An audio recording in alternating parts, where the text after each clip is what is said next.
श्री संत गाडगेबाबा शिक्षण संस्था संचलित स्वर्गीय कालिंदीबाई पांडे मतिमंद निवासी विद्यालय पाचोरा, जिल्हा जळगाव येथे आज विश्व नौकार महामंत्र दिनानिमित्त कार्यक्रमाचे आयोजन करण्यात आले।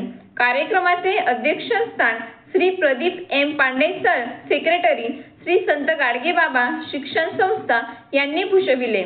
तसेच शाळेच्या माजी मुख्याध्यापिका सौ मीनाक्षी प्रदीप पांडे या कार्यक्रमास प्रमुख अतिथी म्हणून उपस्थित होत्या। कार्यक्रमाच्या सुरुवातीला भगवान महावीर यांच्या प्रतिमेचे पूजन करण्यात आले। त्यानंतर सर्व दिव्यांग विद्यार्थी, शिक्षक, शिक्षकेतर कर्मचारी वृंदाने विश्वशांतीसाठी सुरात नौकार मंत्राचे उच्चारण केले। याप्रमाणे उत्साहात आनंदात विश्व नौकार महामंत्र दिवस साजरा करण्यात आला।